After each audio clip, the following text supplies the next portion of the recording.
que é o acompanhamento do estudo, que aqueles que têm dificuldade de acessar aqui o aplicativo, que são algumas pessoas, nós vamos poder ter a gravação. E eu vou aproveitar o momento para mostrar algo. Deixa eu ver se vai aparecer aqui. Não vai aparecer muito.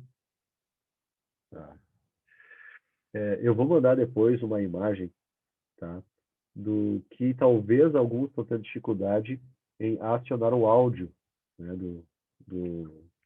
da nossa transmissão pelo Zoom. E quando você entra no aplicativo, ele pede para você selecionar, alguns pedem para selecionar o vídeo, se vai aparecer ou não, e outros, ou a maioria, vai pedir também para acionar o áudio, se é por Wi-Fi, se é por linha e tal. Então aqui eu vou aproveitar esse link agora que eu passei para vocês de antes, e vou entrar aqui no meu também, no meu celular, e vou tirar uma imagem, depois vou mandar para vocês no grupo do WhatsApp ali, tá? Aqui, ó.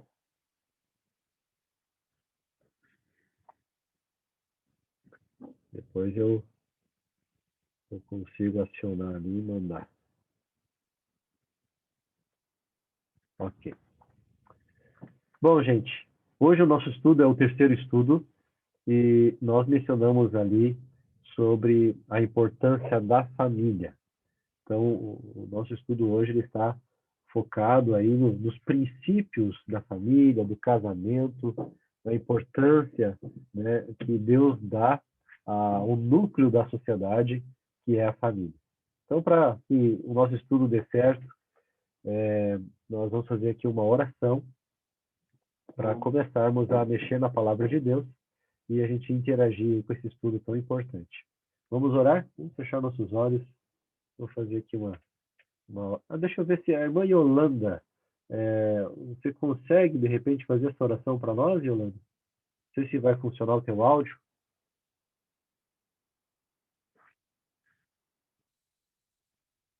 Opa, eu acho que ela apertou alguma outra coisa aí que saiu. Tá, então o pastor vai fazer a oração aqui e aí depois a gente dá sequência aqui ao estudo. Vamos orar. Pai Santo, Deus querido, obrigado, Senhor, porque nos dá a oportunidade de, nesta noite, mais uma vez estudar Tua Palavra. Pedimos Tua presença, possa o Senhor estar nos conduzindo e dando a Tua sabedoria. Em nome de Jesus. Amém. Muito bom. Então, vamos abrir aqui a nossa apresentação do nosso tema. Deixa eu compartilhar com vocês aqui a tela.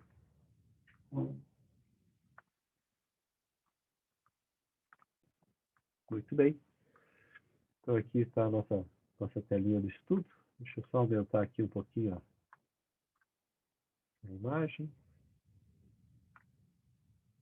Beleza. Então, aqui a lição 1 nós já estudamos, a 2 também, sobre a divindade, e hoje sobre a família feliz. Tá? Vocês perceberam que esse PDF, que esse estudo, eu compartilhei com vocês no grupo do WhatsApp, e aqueles que estão aqui na região de Porto Alegre, ou quem tem acesso a uma igreja adventista mais próxima, a igreja tem o estudo físico, tá? O estudo em papel. Tá? Se alguém tiver interesse, né, em ter ele em papel, caso já não tenha, tá? Você tem como receber ou aproveitar esse virtual mesmo que a gente está compartilhando, tá bem? Eu não sei quantos acompanharam aí os noticiários, né, que teve um cantor aí, um cantor famoso aí, um funkeiro, né, o MC Kevin, se não me engano, que caiu num prédio e tal, né, num apartamento, num hotel, e que a situação é uma situação bem complicada, uma situação vergonhosa, até meio triste, assim, porque o rapaz morreu, porque tudo indica que ele pulou devido ao medo da esposa pegar ele que estava traindo a esposa, né? Então, o conceito de família, né, das pessoas aí fora tá bem complexo, né? O compromisso familiar e a gente Mencionei isso porque está em alta agora esse assunto, mas nós não precisávamos pegar ele agora, essa situação, porque tem outras situações, várias situações, talvez você até conheça um familiar, né, que passou por uma situação difícil em sua família, com relacionamento, com casamento, com filhos. E hoje nós vamos, então, ver esse princípio para ter uma família feliz. Tá bom? Lição 3, família feliz. Primeira pergunta: qual a orientação de Deus para o homem e a mulher quanto ao casamento? Então, nós já temos o texto bíblico aqui, que é de Gênesis 2, Gênesis capítulo 2,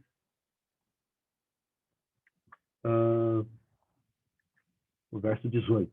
Tá? Então, vou aqui puxar agora aqui a Bíblia. Tá? Vamos lá para Gênesis, no capítulo 2. Vamos pegar aqui o verso 18. Olha só o que diz aqui nesse verso. Então o Senhor Deus declarou: não é bom que o homem esteja, o que diz ali? Só. Farei para ele alguém que o auxilie e lhe corresponda, né? Seja uma auxiliadora, seja um apoio. Então vamos voltar lá ao nosso estudo. A resposta aqui eu acho que está bem fácil, né? Marcar verdadeiro ou falso. Qual a orientação de Deus para o homem e a mulher quanto ao casamento? Que o homem foi criado para viver só?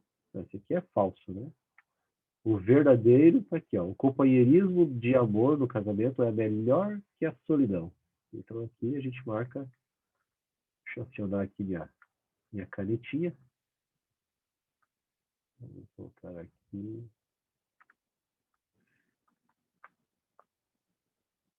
Então a gente marca aqui, ó. Verdadeiro, tá? Então tá aqui. Verdadeiro. 2. Deus estabeleceu o casamento entre homem e mulher. Então, aqui é uma coisa interessante. Ó. Isso aqui dá muita polêmica, tá, queridos? Eu quero falar com vocês com toda a liberdade, com tranquilidade, porque não são palavras minhas. Nós vamos olhar aqui o que é a Bíblia, que é a nossa regra de fé e prática, o que ela nos ensina com esse assunto de casamento. Tá? Estamos falando de casamento, do que a Bíblia defende e mostra para nós. E aqui Deus estabeleceu o casamento entre homem e mulher. Agora tem um outro texto bíblico, que é conforme Romanos, capítulo 1, versos 26 e 27, o que a Bíblia fala sobre a prática homossexual, e vamos entender aqui todas as outras práticas que se distorcem daquilo que foi projetado, né, do que a Bíblia nos ensina, tá bom? Fala aqui com todo cuidado também, respeito, mas dentro do que a Bíblia nos mostra, tá bom? Então vamos lá. Romanos capítulo 1, versos 26 e 27. Vou voltar aqui, vou deixar os textos de Romanos.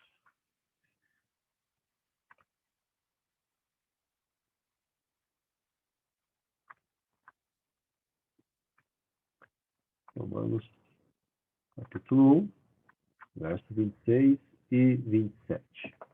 Olha só. Por causa disso, Deus os entregou a paixões vergonhosas. Até suas mulheres trocaram suas relações sexuais naturais por outras, contrárias à natureza. Da mesma forma, os homens também abandonaram as relações naturais com as mulheres e se inflamaram de paixão uns pelos outros. Começaram a cometer atos indecentes, homens com homens, e receberam em si mesmos o castigo merecido pela sua perversão.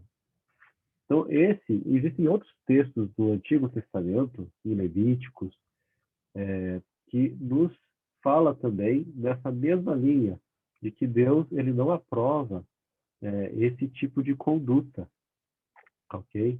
Não é visto como algo certo, tá? Claro, as pessoas são livres para escolher o que elas querem fazer com a vida delas. E nós devemos respeitar todas as pessoas, né? Tratá-las como ser humano igual, né? Com todo mundo. Agora, o que a Bíblia nos mostra que é certo e errado, a gente está vendo aqui, e aqui nós vamos responder. Aqui é para marcar o que é correto. A Bíblia diz que ter um relacionamento homossexual é errado. É isso mesmo? É isso mesmo. A Bíblia está dizendo isso, nesse verso que a gente leu.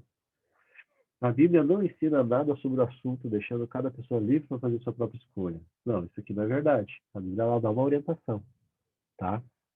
Então a gente, esse aqui está errado, tá? Esse de baixo está errado. O de cima aqui está certo, pelo que o texto bíblico de Romanos e outros textos também, de Levíticos e tal, nos traz a luz isso.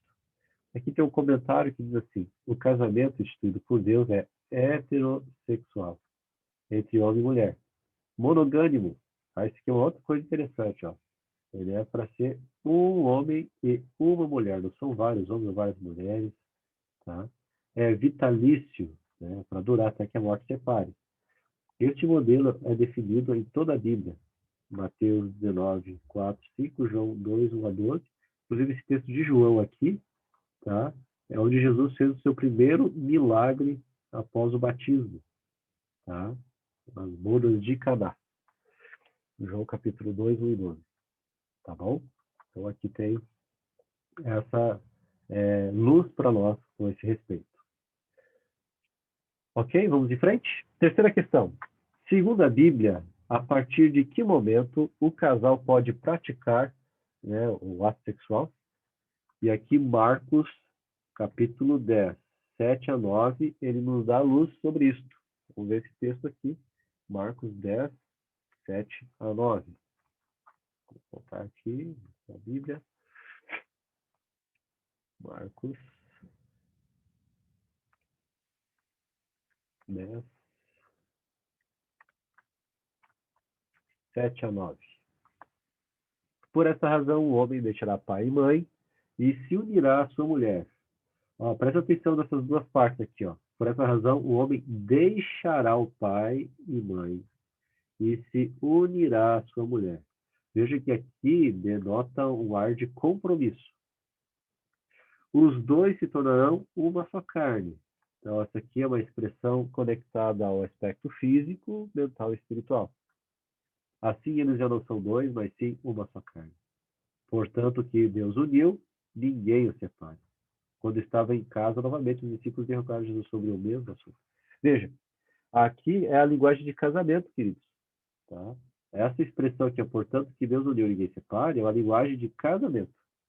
Não é uma linguagem de algo passageiro, mas de um compromisso. Tá, ok? Então, vamos voltar lá no nosso estudo. E aqui agora para completar, né? Vou ajudar vocês aqui. Então, segundo a Bíblia, a partir de que momento o casal pode praticar, né, a vida de casal, né, o ato sexual? E aí, então, por isso, então aqui a palavra é deixará o homem, o seu pai e mãe. Então, a palavra aqui primeiro é deixará. E se unirá à sua mulher. Então, outra palavrinha aqui é unir, né? Unirá à sua mulher.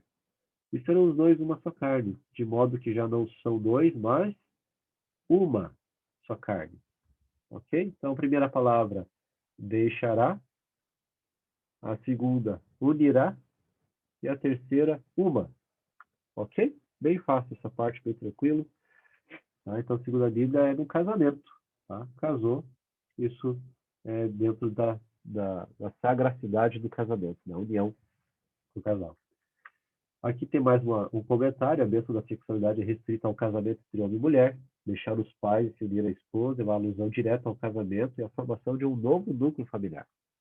A Bíblia rejeita a prática sexual antes do casamento ou fora deste. Somente com a bênção matrimonial, o sexo ganha o nível de intimidade que a Bíblia chama de uma só carne. Ok? É interessante a Bíblia se preocupar em dar esses detalhes, né? Porque mostra a importância do casamento, né? E um mundo que parece que não quer ouvir muito isso, né? Mas hoje a gente vê que a Bíblia nos dá orientações claras a esse respeito. Quarta questão: como a união de um casal era oficializada na Bíblia, que é coisa interessante também, e é para marcar a alternativa correta segundo os versos. Ruth 4, 9 a 13. Vamos achar esse texto, livro de Ruth.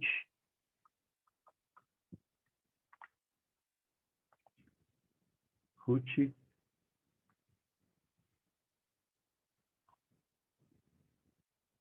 Aqui. Ruth, capítulo... Deixa eu voltar lá.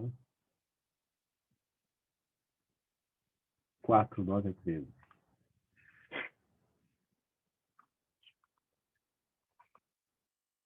Olha só o que descreve aqui o texto bíblico de Ruth 4, 9 a 13. Então Boaz anunciou aos líderes e a todo o povo ali presente: vocês hoje são testemunhas de que estou adquirindo de Noemi toda a propriedade de Elimeleque, de Quilion e de Malom. Também estou adquirindo o direito de ter como mulher a moabita Ruth, viúva de Malom, para manter o nome do falecido sobre a sua herança e para que o seu nome não desapareça do meio de sua família ou dos registros da cidade. Vocês hoje são testemunhas disso. Então, olha que interessante. Aqui está falando de testemunhas, mas tem mais um pouquinho. Os líderes e todos os que estavam na porta confirmaram: somos testemunhas. Faça o Senhor com essa mulher o que está entrando em sua família, como fez com Raquel e Lia, que juntas formaram as tribos de Israel. Seja poderoso em Efrata e ganhe fama em Belém. E com os filhos que o Senhor conceder a você, dessa jovem, seja a sua família como a de Pérez, que Tamar deu a Judá. Verso 13 e último. Boaz casou-se com Ruth, e ela se tornou sua mulher. Boaz a possuiu, e o Senhor concedeu que ela engravidasse dele e desse à luz um filho. Então aqui a gente vê o contexto do casamento da Bíblia. E aí agora vai ficar fácil responder. Nesse contexto, o que é correto afirmar? O casamento da Bíblia não precisava de testemunhas e nem de autoridades. Será que isso é verdade? Ou o casamento da Bíblia era oficializado de forma pública, com presença de testemunhas e autoridades? Bom, é bem fácil essa questão também. Eu vou ajudar vocês aí, caso alguém está com dúvida, essa é a correta. Tá? Então, o casamento bíblico, ele era público e tinha testemunhas, com autoridade. E aqui vem uma coisa bem interessante, que alguns se confundem nos dias de hoje, o que vale e o que não vale, com respeito à união estável. A Bíblia deixa claro que a união entre homem e mulher deve ser oficial, pública, com testemunhas e reconhecida por autoridades civis. Tá? Apesar que o casamento tem o aspecto espiritual, a gente tem o aspecto civil, que se completa com o conceito do espiritual. Então veja no quadro abaixo as diferenças entre união estável e o casamento. Esse aqui eu achei muito legal essa colocação aqui desse estudo bíblico. Tá? O que a união estável proporciona? Ela é transitória, ela é mais de liberdade, a ideia de juntar, o estado civil não muda, a pessoa continua solteira, não precisa de testemunhas, não precisa de reconhecimento do Estado, ele é sem formalidade e precisa provar que existe união. Olha só, isso que é interessante, caso haja morte de alguém, ou alguém depois sai da casa e tem alguns bens que conseguiram juntos, é necessário provar que existiu uma união. E agora o casamento. O casamento ele é oficial, ele está baseado em compromisso, a ideia é de permanecer, não só juntar, mas permanecer unido. O estado, né, o status do casamento vai aparecer ali como casado.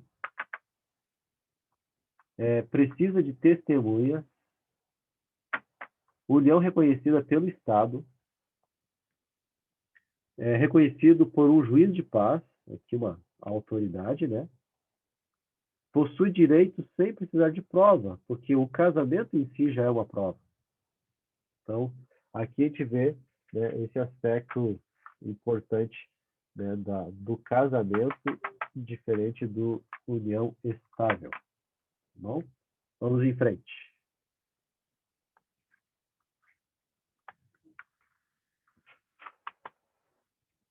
Só resolver aqui o meu mouse, deu uma parada aqui. Tá tranquilo até aqui, gente? Não sei se... Acho que é bem fácil, né? Bem simples. Assim, eu estou procurando levar o mais simples possível, tá? Pra gente conseguir se ajudar aqui nesses temas aqui. Bom, vamos lá. Eu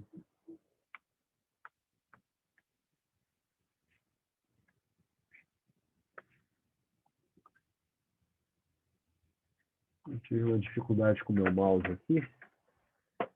Agora parece que travou aqui. Espera aí.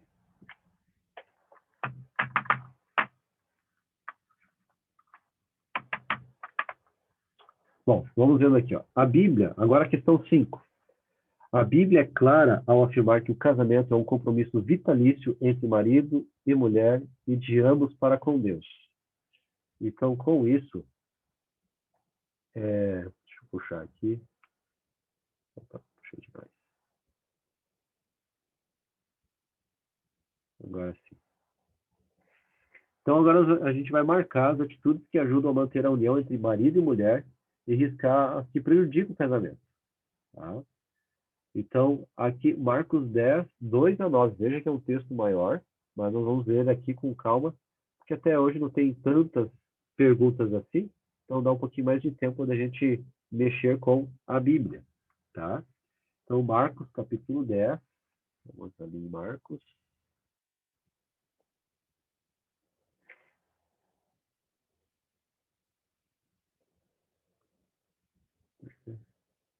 Marcos,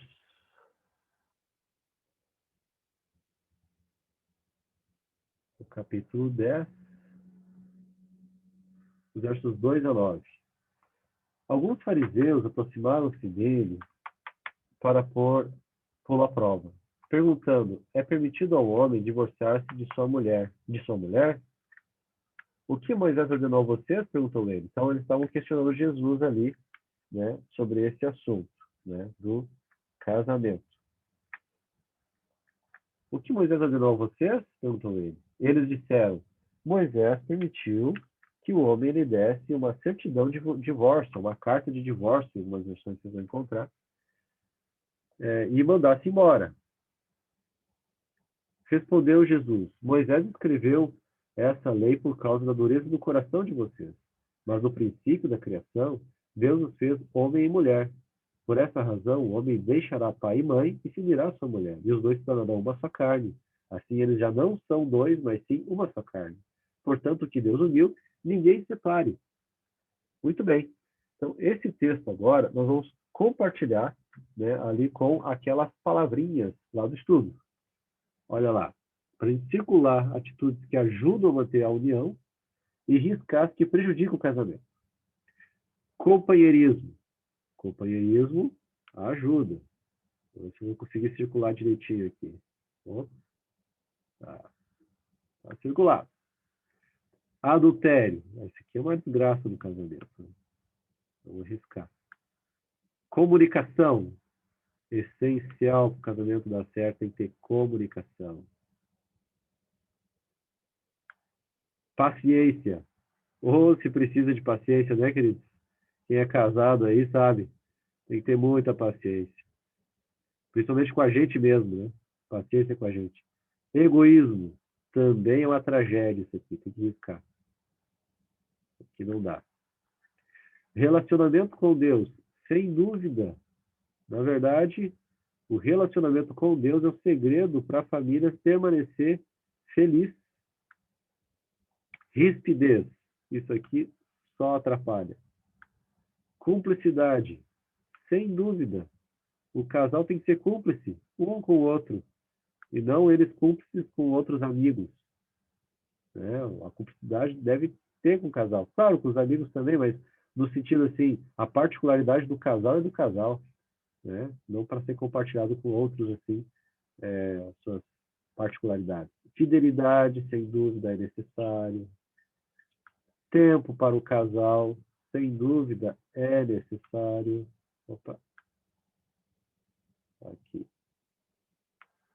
Então, o tempo para o casal também precisa. Equilíbrio financeiro também, ainda mais nos dias de hoje, né? E aqui, já vamos aproveitar o embalo, culto familiar. Então, tem bastante palavrinha aqui que são boas, né? Companheirismo, comunicação, paciência, relacionamento com Deus, cumplicidade, fidelidade, tempo para o casal, equilíbrio financeiro, culto familiar. Aqui a gente já tem uma dica para quem está passando por alguma dificuldade de alinhar essas coisas. Ó, culto familiar. Como é que está o culto familiar em casa? Isso aqui não é na igreja, isso aqui é em casa. Equilíbrio financeiro. Como é que está o controle das finanças em casa? Estão sabendo para onde o dinheiro está indo? Investimentos, estão conseguindo economizar um dinheiro? Planejando ali, talvez, um fundo de emergência, né? Tempo para o casal. O casal não pode se perder nas ocupações diárias sem dar uma atenção um para o outro. Continuam sendo um casal, né? Os filhos, as correrias do dia não pode ofuscar a história de vocês, a vida de vocês. Existe bênção nisso, a gente precisa lembrar. Fidelidade, importante, sem dúvida. Cumplicidade, relacionamento com Deus, acho valendo. É isso aí. Vamos para a penúltima pergunta, tá? Do nosso estudo de hoje. Ele vai ser quase que um estudo um pouco mais rápido, mas não menos importante, tá? Segundo os versos de 1 Coríntios 7:39 e Mateus 19:9, quais são as duas situações em que é permitido um novo casamento? E é para a gente completar ali o que falta. Então vamos ver ali 1 Coríntios 7:39. Vamos encontrar ali o texto. 1 Coríntios 7:39. Olha só o que diz aqui. Isso aqui, muita gente tem dúvida, viu? A mulher está ligada ao seu marido enquanto ele viver. Mas, se o seu marido morrer, ela estará livre para se casar com quem quiser, contanto que ele pertença ao Senhor. Olha só que texto interessante aqui. Né? 1 Coríntios 7:39. Agora, o outro texto é o texto de Mateus 19:9. Vamos lá encontrar Mateus, capítulo 19, o verso 9. Olha só. Eu digo que todo aquele que se divorciar de sua mulher, exceto por imoralidade sexual, e se casar com outra mulher, estará cometendo adultério. Então, isso aqui é interessante também, né? Essa colocação. Então, agora vamos lá para o nosso estudo. Agora ficou fácil. Quais são as duas situações em que é permitido um novo casamento? Então, 1 Coríntios 7:39 diz respeito à morte. Vou fazer um O aqui. Morte. Então, morte. E Mateus 19:9 diz respeito ao deixa eu ver aqui,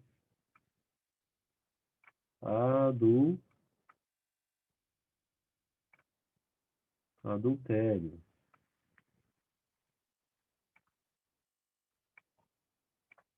Adultério. Esse é um I.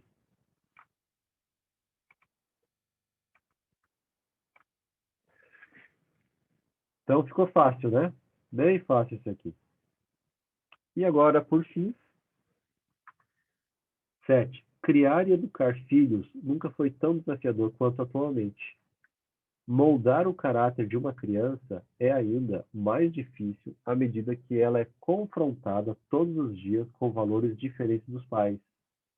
Conforme Deuteronômio 6:6-9, como devemos ensinar nossos filhos, esse é um texto fantástico. Vamos ver lá, Deuteronômio capítulo 6:6-9.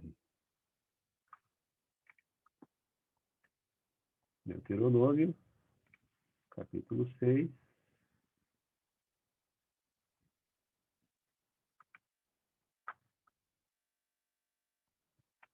6-9. Que todas essas palavras que hoje lhe ordeno estejam em seu coração.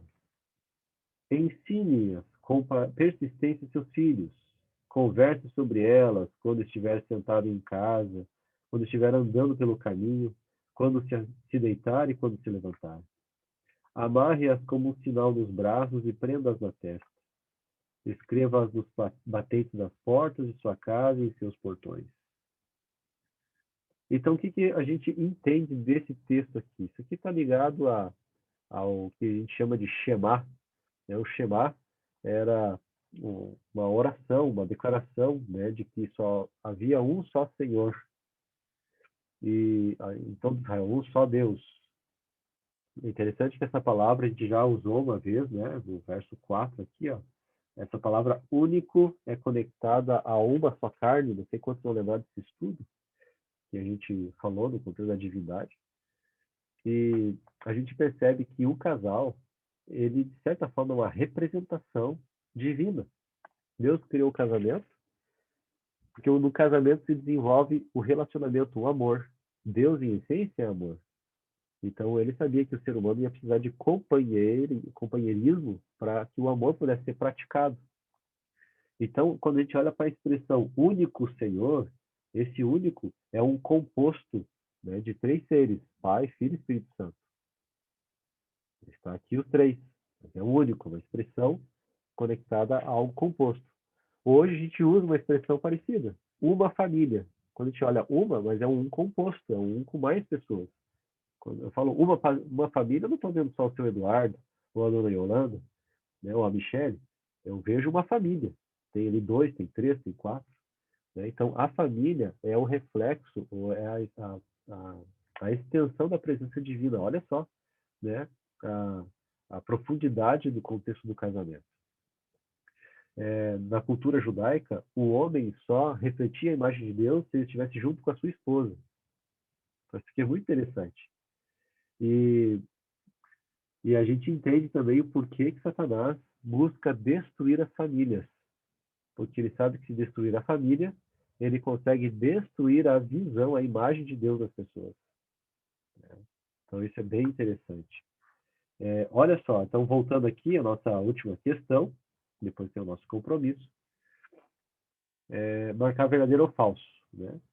Então, o que a gente deve fazer? Como é que a gente deve ensinar os nossos filhos? Desde a infância, aproveitando todas as oportunidades, ou deixando as crianças livres para fazer o que desejar? Então, esse aqui também, né, o verdadeiro é esse aqui, né? O outro é falso.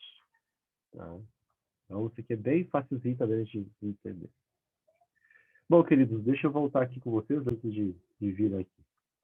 Pergunto para vocês, no contexto de família, vocês têm assim, alguma dúvida que vocês gostariam de colocar?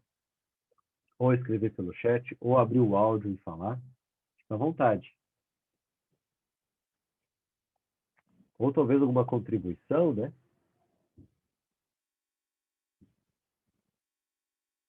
Tudo certo, gente? Nenhuma dúvida? Ou o professor tá ensinando bem, ou tá tão mal que ninguém está entendendo nada. Não, mas o assunto, o estudo, ele é bem claro assim na Bíblia, né? Mas às vezes pode ter alguma dúvida assim que a gente não abordou aqui, mas que gostaria de perguntar, né? Se alguém tiver. O senhor já falou tudo, né, pastor? Não O senhor já deixei, disse tudo. não deixei a oportunidade, então. Pois é, não Tá tem bom. dúvida. Que bom. Então, queridos, para a gente fechar esse momento aqui, nós falamos aqui da importância do casamento, da fidelidade. Uma coisa que o estudo ele não explorou tanto, mas eu gostaria de reforçar com vocês, que o criador do casamento foi quem? Foi Deus.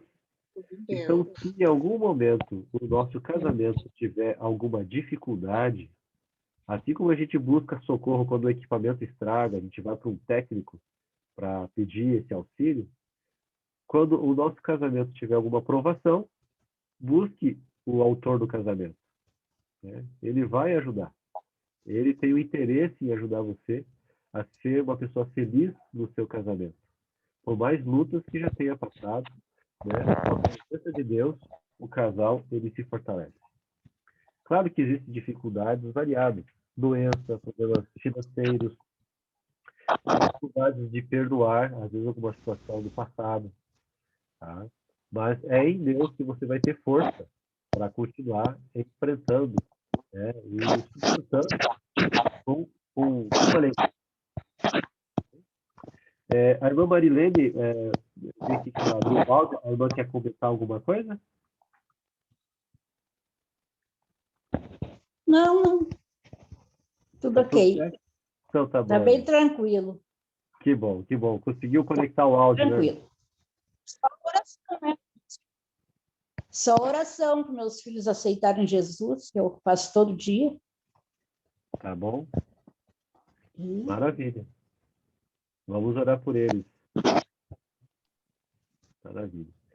Bom, queridos, eu pergunto para vocês, hoje, vocês aceitam o compromisso de entregar a família de vocês, os filhos de vocês, a uma vida mais entregue a Jesus, dedicada a Jesus?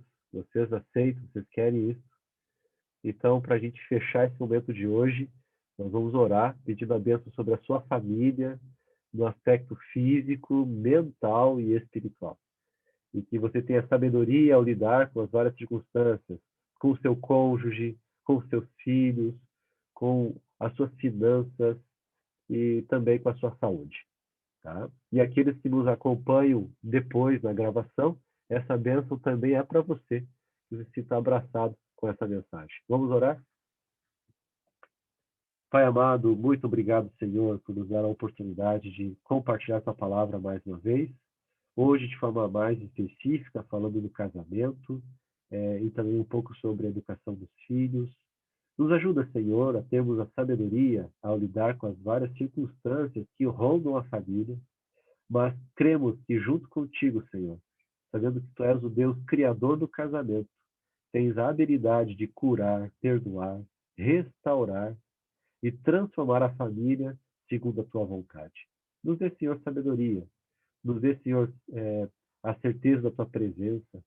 E também nos ajude na educação dos filhos, ao lidar com o cônjuge, com amor, com perdão, com paciência. E também, Senhor, cuida da nossa saúde financeira, da nossa saúde física. Tudo colocamos em tuas mãos, na confiança de que tu, Senhor, sempre fará o melhor, até porque é o teu maior interesse que a família esteja nos teus caminhos. Nos ajude, nós nos entregamos a ti. Em nome de Jesus. Amém.